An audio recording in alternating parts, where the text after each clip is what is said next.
तुलसीदास साहिब जी मथुरा वाले जय गुरुदेव के प्रवर्तक, उन्होंने भी ये बात आपके समक्ष रूबरू करते हैं, क्योंकि ये आवश्यक होगी आपको दृढ़ता लाने के लिए, आपको भगवान और इस दास को पहचानने के लिए बहुत सुविधा होगी। अब श्री जय गुरुदेव पंथ के प्रवर्तक मथुरा के श्री तुलसीदास साहिब जी बहुत पुण्यकर्मी प्राणी हैं और ये शिवजाल से भी अच्छी आत्मा थे, लेकिन शिवजाल जी ने अपना भट्ठा बैठाया, शास्त्र गुरु साधना करे से पुण्यकर्मी उसको परम धनी जान के वहां फंस गए। इन अपना भी जीवन नष्ट कर लिया। सन 1971 में, सन 1954 से पहले से ये सत्संग करा तुलसीदास जय गुरुदेव पंथ का प्रवर्तक मथुरा वाला, और सन 1954 से उस समय इसकी बैटरी फुल थी चार्ज पिछले जन्म की। 1971 में इसने भविष्यवाणी करी इस दास के लिए। 7 सितंबर 1971 को इन्होंने कहा कि वो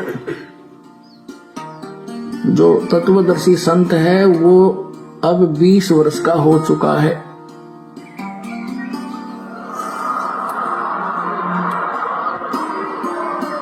सात सितंबर 1971 को इसने भविष्यवाणी की कि वो 20 वर्ष का हो चुका है। दास का जन्म 8 सितंबर 1951 को हुआ। 7 सितंबर 1971 को पूरा 20 वर्ष का हो चुका था। 8 सितंबर को 21वां वर्ष शुरू हो जाना था। अब देखिएगा, एक पुस्तक है जय गुरुदेव की वाणी भाग 2, ये यहां से छपी है। ये है श्री तुलसीदास जी महाराज संत पर। ये पहला राधा स्वामी पंथ का पहला संत है जो दास लिखता है, नहीं तो सब सिंह लिखे अपने बीच है या ताराचंद लिखे। यह प्रकाशक है दिव्या शर्मा, 88 साकेत कॉलोनी मथुरा में, और यहां से प्रिंटेड है। मुद्रक है अर्जेंट प्रिंटर्स, पुराना बस स्टैंड मथुरा। इसकी 59 पृष्ठ से पहले पढ़ेंगे।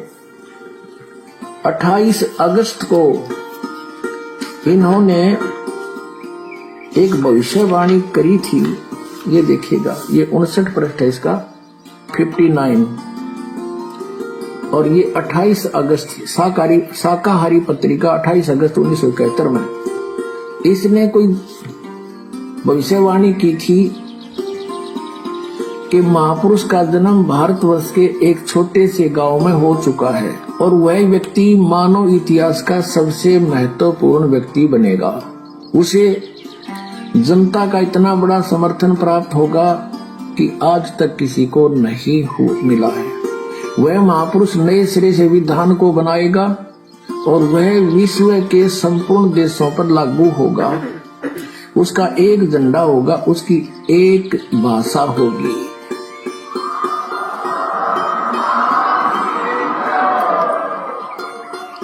अब ये स्टेटमेंट, ये भविष्यवाणी समझो या सच्चाई, क्योंकि भविष्यवाणी तो है आगे की, इसने तो बता दिया कि हो चुका है।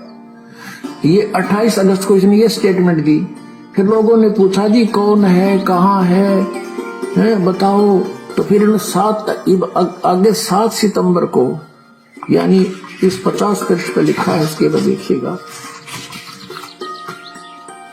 इसी पुस्तक के 50 पृष्ठ पे लिखा है। शाकाहारी पत्रिका 7 सितंबर 1971 वाली, इस दिन स्टेटमेंट दी इन्होंने कि क्या दिया, 7 सितंबर 1971 को वो 20 वर्ष का हो चुका है। दास का जन्म 8 सितंबर 1951 को हुआ। 7 को दास पूरा 20 वर्ष का हो गया और 8 को 21 माह शुरू हो गया। यहाँ कहा इसने कि वह अवतार जिसकी लोग प्रतीक्षा कर रहे हैं 20 वर्ष का हो चुका है 7 सितंबर 1971 को। यदि उसका पता बता दूं तो लोग पीछे पड़ जाएंगे। अभी ऊपर से आदेश बताने के लिए नहीं हो रहा है। मैं समय का इंतजार कर रहा हूं और सभी महात्माओं ने समय का इंतजार किया है। समय आते ही सबको सब कुछ मालूम हो जाएगा। बोलो सतगुरुदेव।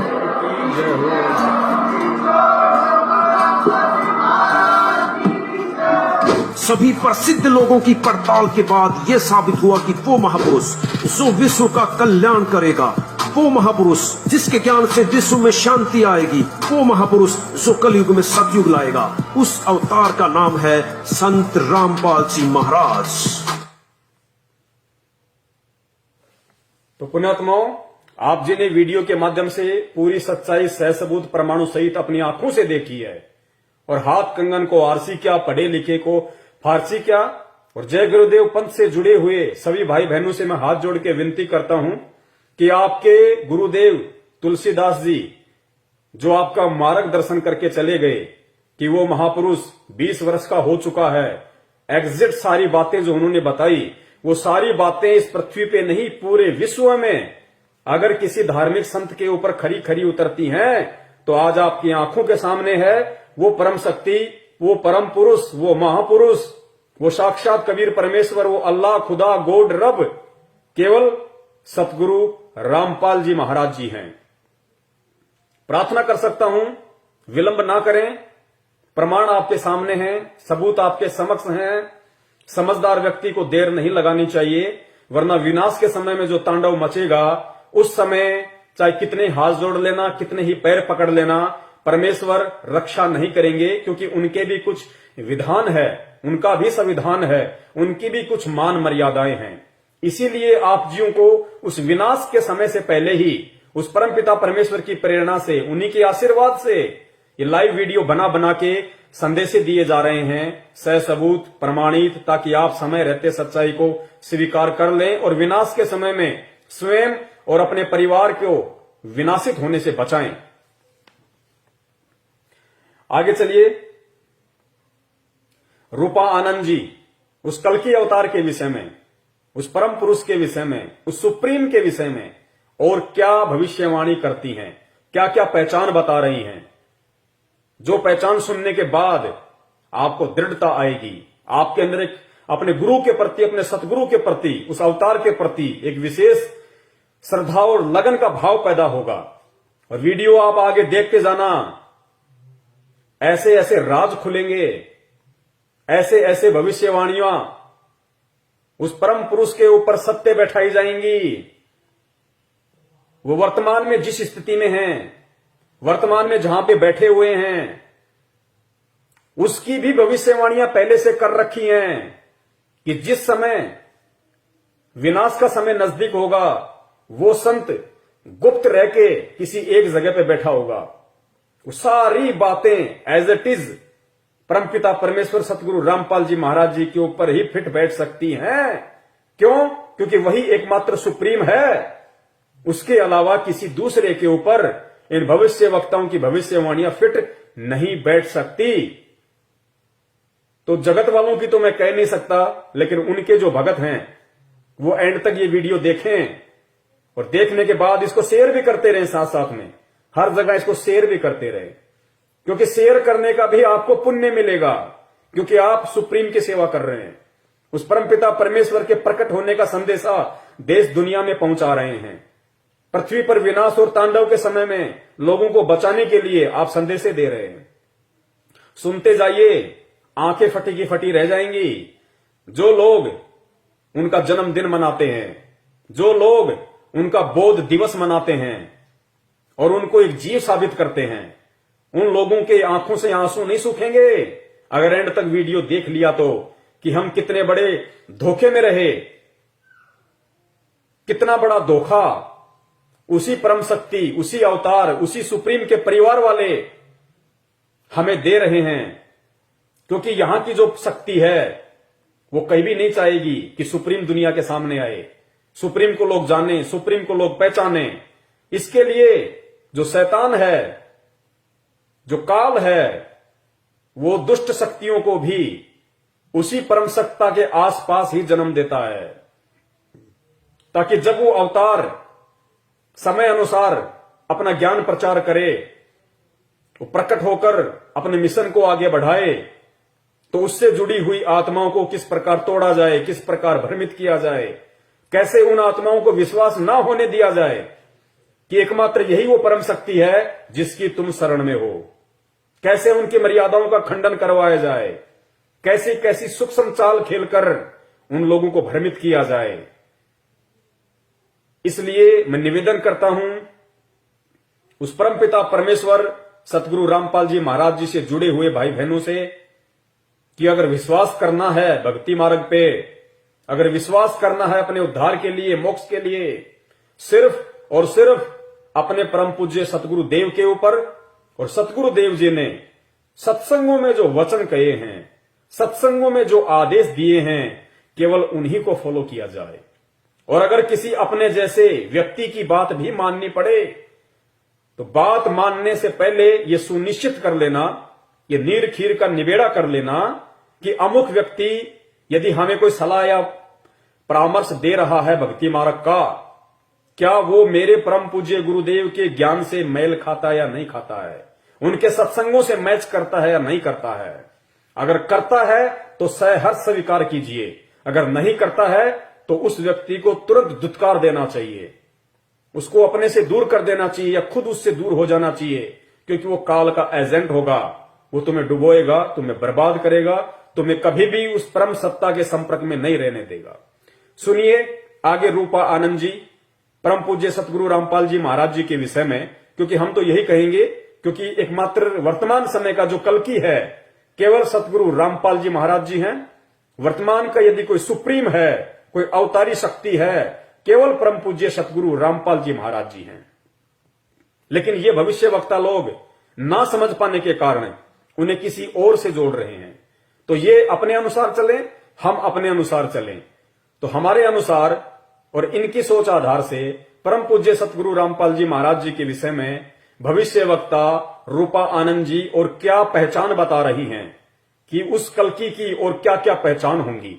सुनिए।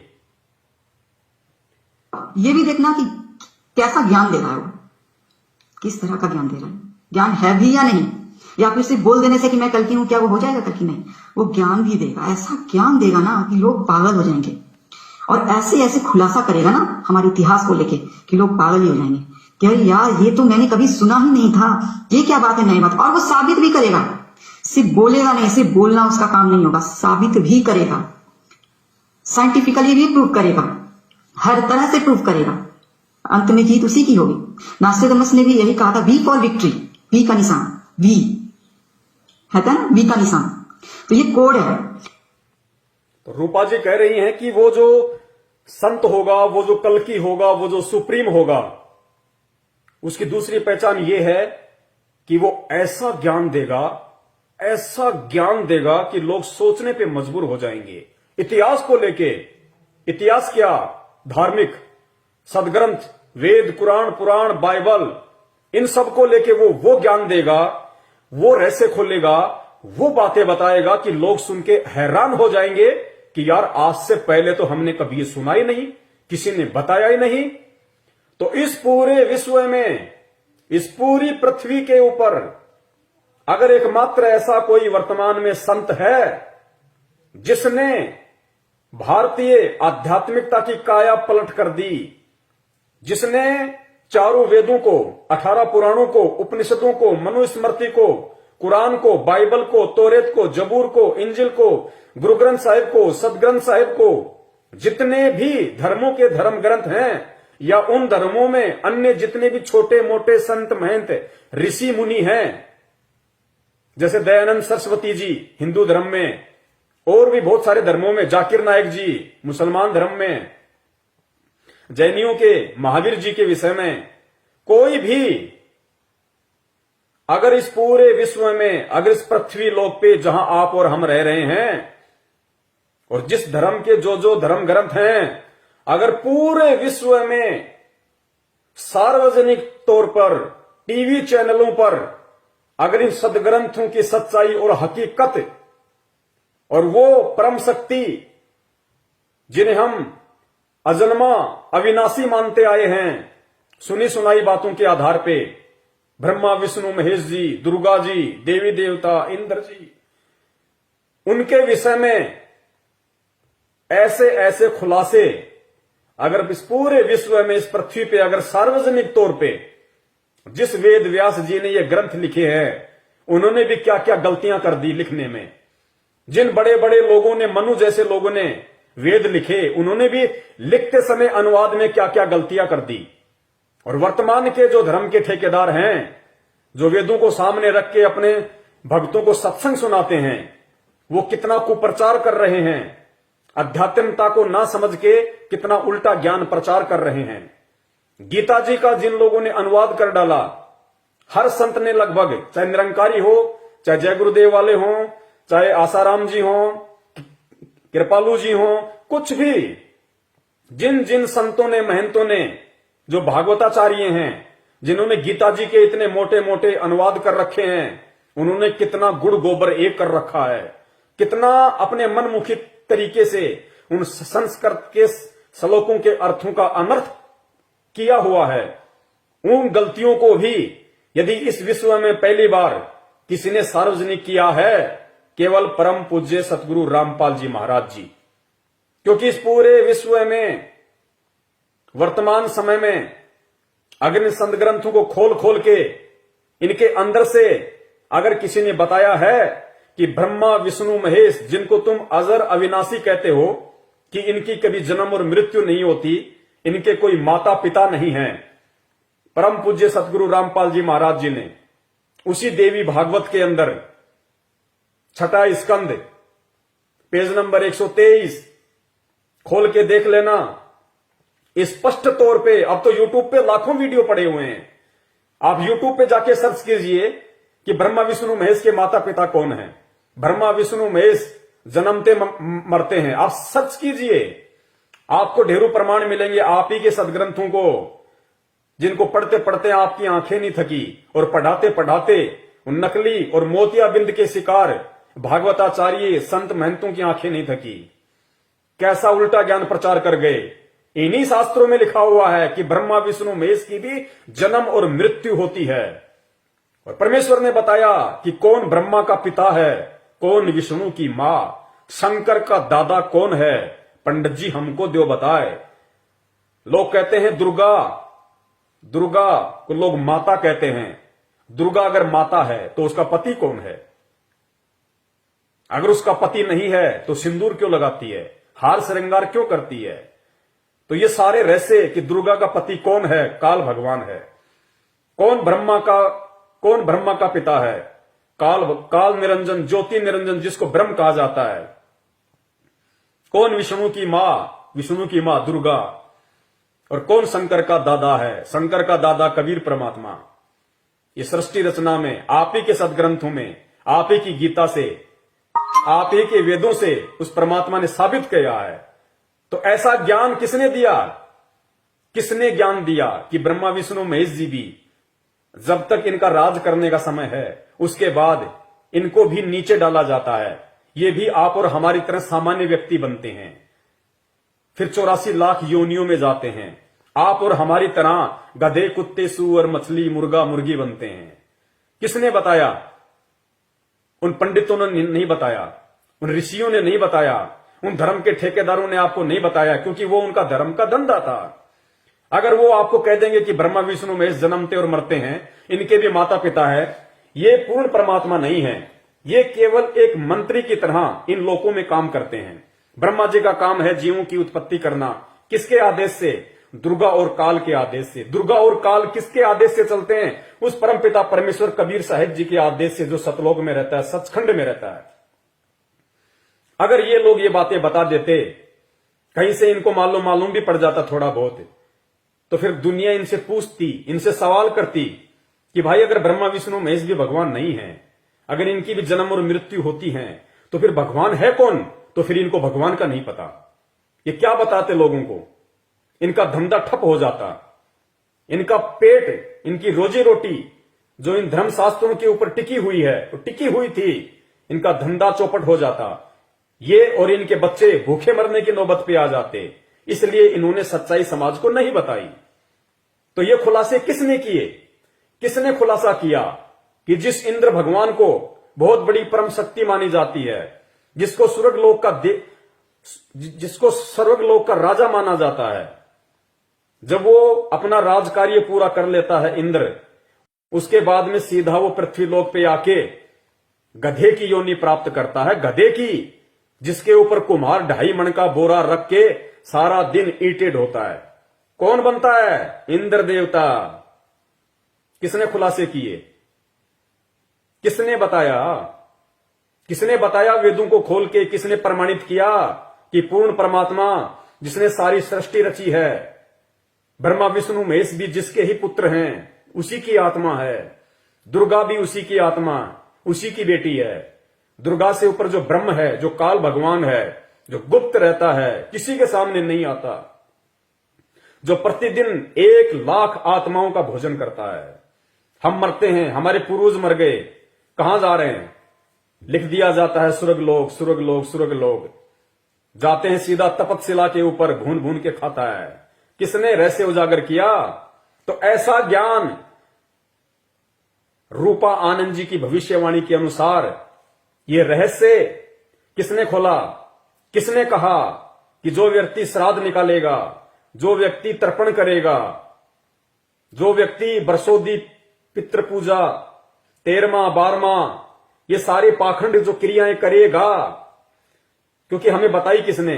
उन्हीं धर्म के ठेकेदारों ने, जो इन धर्म के ठेकेदार बने हुए थे, इन वेदों के ज्ञाता बने हुए थे, जिन्हें वेदों का भी नहीं पता था। उन लोगों ने पूरे समाज को भ्रमित किया, पूरे देश को उन्होंने भ्रमित किया। आज उस भ्रमणा से बाहर कौन निकाल रहा है? कौन हमारे को सत्य भक्ति दे रहा है? कौन हमारे को इस 84 लाख योनियों से मुक्त होने का रहस्य बता रहा है? कौन हमारे को वो सत्संग, वो आरती, वो मंत्र दे रहा है, जिनके प्रभाव से हम यहां भी सुखी हो सकते हैं, यहां भी हम सुख प्राप्त कर सकते हैं, और शरीर त्यागने के बाद हम इस 84 लाख इस जन्म मरण के रोग से, जिस रोग से ब्रह्मा विष्णु महेश भी नहीं बच सकते, उस रोग से हमें केवल यही परमपिता परमेश्वर संत रामपाल जी महाराज और इनके द्वारा जो भक्ति मंत्र, जो साधना दी गई है, एकमात्र यही वो हथियार है जो इस काल के जाल को काट सकता है, इस आत्मा का उद्धार, आत्म कल्याण कर सकता है। किसने खोले ये रहस्य? ऐसा ज्ञान किसने दिया? जिसने भी सुना उसकी नसें फट गई कि यार आज से पहले तो हमें ये किसी ने बताया ही नहीं, आज से पहले तो हमने किसी संत महंत बाबा से सुना ही नहीं। हम जिसके भी सत्संग सुनने गए, सामने बैठा, पद्मासन लगाया, माइक हाथ में लिया, रटा रटाया राग, आधा घंटा 1 घंटा आलापा, भक्तों में प्रसाद बांटा, अपने घर पे आ गए। किसने ये ज्ञान दिया कि मंदिर में भगवान नहीं है, मस्जिद में भगवान नहीं है, गुरुद्वारे में भगवान नहीं है? किसने ज्ञान दिया कि मूर्ति में परमात्मा नहीं है? पत्थर की मूर्ति ना सुन सकती, ना देख सकती, ना खा सकती, और तुम चेतन होके, हे प्राणी तू चेतन, तू देख सकता है, तू सुन सकता है, तू खा सकता है, तू महसूस कर सकता है, और वो पत्थर की मूर्ति जो ना सुन सकती है, ना देख सकती है, ना खा सकती है, ना बोल सकती है, तू चेतन होके जड़ के आगे माथा नहीं हो रहा? तू चेतन होके जड़ के पैरों पे पानी डाल के चरणामत समझ के पी रहा है। तेरे से बड़ा दुर्बुद्धि इंसान कौन होगा? तुझे भगवान ने क्यों मानुष तन दिया? क्यों 84 लाख योनियों से भिन्न तेरे को ये शरीर दिया परमात्मा ने? केवल अपनी पहचान करवाने के लिए। क्यों तुझे परमात्मा ने शिक्षा दी? इस वर्तमान समय में तुझे पैदा करके परमेश्वर ने तुझे अक्षर ज्ञान क्यों कराया? तुझे शिक्षा क्यों दी? ताकि तू अपने धर्म के इन धर्म ग्रंथों को पढ़ सके, समझ सके, किसी तत्वदर्शी संत की पहचान कर सके, जान सके उसके विषय में, और अपना आत्म कल्याण करवा सके। इसलिए परमात्मा ने तुझे सुंदर मानव दे दी है, तुझे ये बुद्धि बख्शी है उस परम पिता परमेश्वर ने, और तू ये सारी चीजें प्राप्त करके भी एक जड़ के ऊपर, एक पत्थर के ऊपर आश्रित होकर बैठा है। तेरा आत्म कल्याण कैसे होगा? तो इस पूरे विश्व में सभी धर्मों के धर्म ग्रंथों को खोल खोल के ये गूढ़ रहस्य जो सतयुग से लेके आज तक किसी ने नहीं बताया, किसने बताया, किसने समझाया? केवल इस कल्कि ने, केवल इस सुप्रीम ने, परम पूज्य सतगुरु रामपाल जी महाराज जी ने।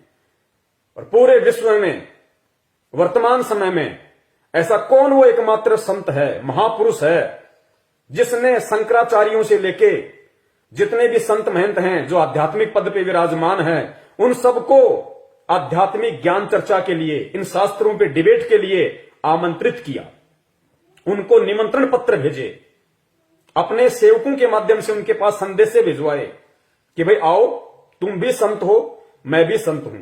संत का काम समाज सुधारना है, आत्माओं का उद्धार करना है। क्यों ना हम सब एक मंच पे इकट्ठे हो जाएं। तरह तरह के वचन, तरह तरह की विचारधाराएं समाज में जा रही हैं, दुनिया भ्रमित हो रही है। किस संत को अच्छा माने, किसके ज्ञान को अच्छा माने, क्या सही है क्या गलत है, लोग भ्रमित हो रहे हैं। तो एक मंच पे आओ। और गुरुदेव ने कहा कि भाई यदि तुम्हारा ज्ञान सत्य होगा और यदि तुम शास्त्रों में जो बातें तुम बोलते हो कि ब्रह्मा विष्णु महेश कभी जन्मते नहीं, मरते नहीं, इनके कोई माता पिता नहीं, ये तो अजरो मर हैं, इस बात का यदि इन शास्त्रों में यदि कोई प्रमाण दिखा दोगे तो मैं तुम्हारी बात को मानूंगा और मैं भी तुम्हारा शिष्य बन के तुम्हारी भक्ति करूंगा। और अगर प्रमाण नहीं है और यदि मैं प्रमाण दिखा दूं तो तुम्हारे को मानना पड़ेगा। कोई नहीं आया, कोई भी नहीं आया। डंके की चोट पे परमात्मा ने साधना टीवी चैनल के माध्यम से, अन्य टीवी चैनलों के माध्यम से पूरे हिंदुस्तान के आध्यात्मिक जगत के इन संतों को, महंतों को और यहां तक कि मुस्लिम धर्म के जाकिर नायक जी को खुले तौर पे उस परमपिता परमेश्वर सतगुरु रामपाल जी महाराज जी ने आमंत्रित किया, निमंत्रण पत्र भेजा। आज तक किसी माई के लाल की हिम्मत नहीं हुई कि हम परम पूज्य सतगुरु रामपाल जी महाराज जी से जाके इन आध्यात्मिक क्षेत्र में, इन सदग्रंथों के ऊपर, इन धर्मशास्त्रों के ऊपर डिबेट कर सके। क्यों?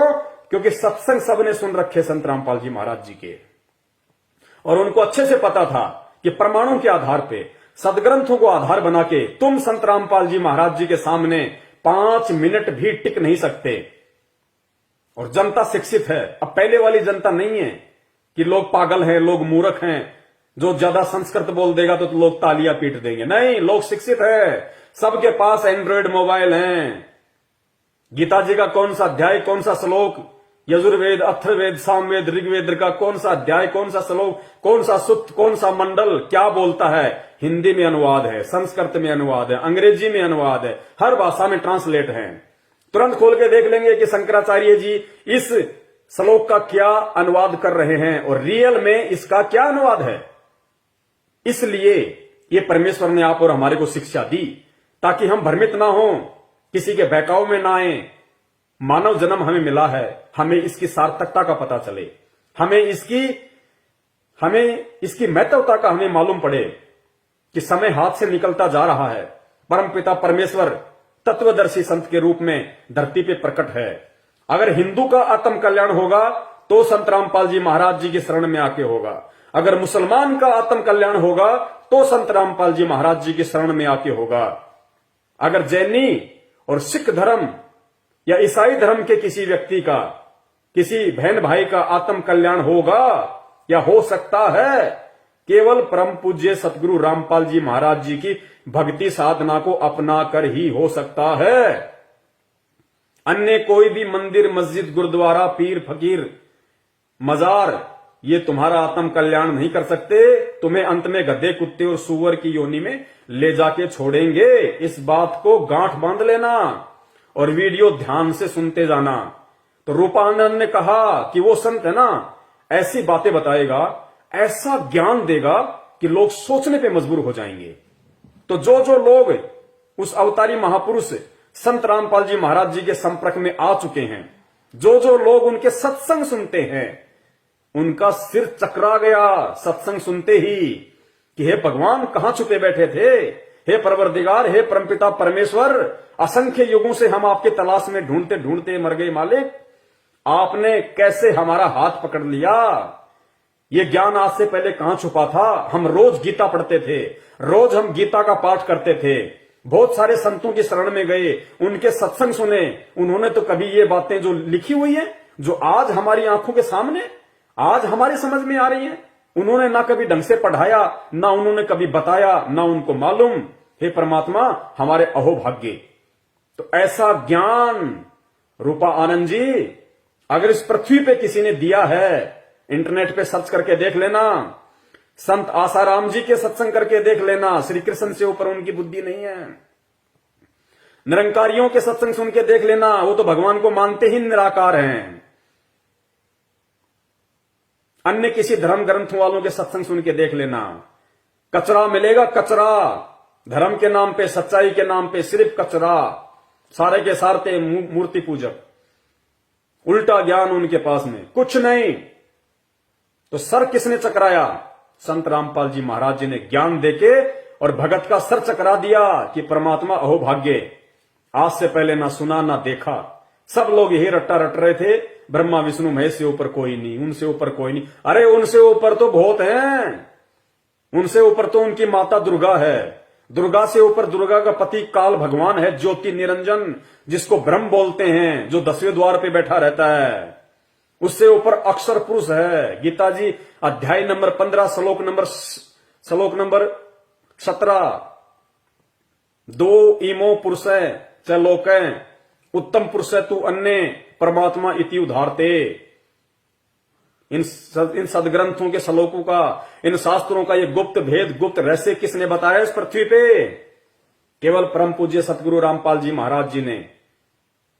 अब आप एक बात बताइए, कल्कि कह रहे हैं कि जो कल्कि कलयुग के एंड में आना है, अरे वो तो ये खुद कहते हैं कि सफेद घोड़े पे आएगा, हाथ में उसके तलवार होगी। अरे जिसके हाथ में तलवार होगी उसके ज्ञान का क्या लेना देना उसको? वो तो लोगों का सत्यानाश करेगा कल्कि। तो वो तो जो अधर्मी आत्मा होंगी उनको कोई सत्संग सुना सुना के थोड़े ना कोई बदलेगा। सत्संग तो उनके आसपास ही नहीं है। सत्संग तो श्री रामचंद्र जी के आसपास नहीं था, श्री कृष्ण चंद्र जी के आसपास नहीं था। सत्संग वर्तमान के शंकराचार्यों के आसपास नहीं है। वो तो हाथ में 6 फुट की तलवार लेके आएगा भैया, 6 फरस की। वो तो गाजर मूली की तरह काटेगा। उसका काम ही केवल यही होगा, इसीलिए आएगा। वो ज्ञान देने नहीं आएगा, वो सत्संग सुनाने नहीं आएगा। अरे जो विष्णु जी के लोक से आएगा, जिसकी बुद्धि विष्णु जी से ऊपर नहीं है, जो सतयुग में भगवान विष्णु का पुजारी था, वो विष्णु से ऊपर किसको मानेगा? और उसकी शरण में आके तुम कौन सा अपना आत्म कल्याण करवा लोगे? जो हाथ में तलवार लेके आएगा वो तो काट के ही कल्याण कर सकता है। तो मानव शरीर से काट दिया तो अगला जन्म गधे का तैयार है, सूअर का तैयार है, फिर तेरे को कसाई काटेगा। तो आत्मा का उद्धार केवल परम संत की शरण में आने से होगा। तो इन भविष्य वक्ताओं की भविष्यवाणियां क्या कहती हैं, ये खुद क्या बोलते हैं? अब इन भविष्य वक्ताओं की जो बुद्धि है, जो दृष्टि है, वो टिकी है विष्णु अवतार कल्कि के ऊपर, और बातें कर रहे हैं ज्ञान की कि ऐसा ज्ञान देगा, ऐसी ऐसी बातें बताएगा। अरे कल्कि और ये ज्ञान 36 का आंकड़ा है ज्ञान का, और कल्कि भगवान का ज्ञान उनके आसपास भी नहीं होगा भैया। तो इनकी बुद्धि भ्रष्ट है, इन भविष्य वक्ताओं की। इनको खुद नहीं पता कि है क्या।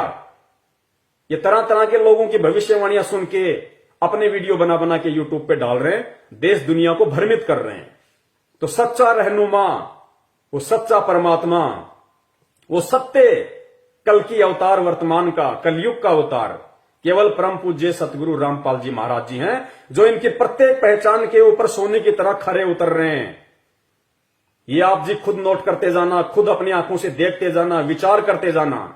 मेरा मकसद किसी की बुराई या निंदा करना नहीं है, और ना मैं किसी की बुराई निंदा कर रहा हूं, ना मैं किसी की कर सकता। लेकिन परमेश्वर की वाणी है, मालिक की एक वाणी है कि साचा शब्द कबीर का प्रकट किया जगमाही, और जैसे को तैसा कहे सो तो निंदा नहीं। सत्य को सत्य कहना निंदा नहीं होती, लोगों का जीवन सत्यानाश होने से बचाना है।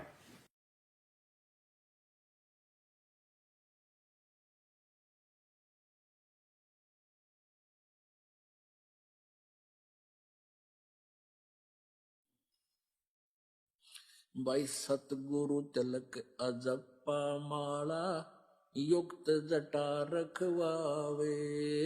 सतगुरु तिलक अजप्पा माला, युक्त जटा रखवावे। जत को पीन सत का चोला, भीतर बेख बनावे। जब कोई राम भगत गत पावे हो जी, जब कोई राम भगत गत पावे हो जी।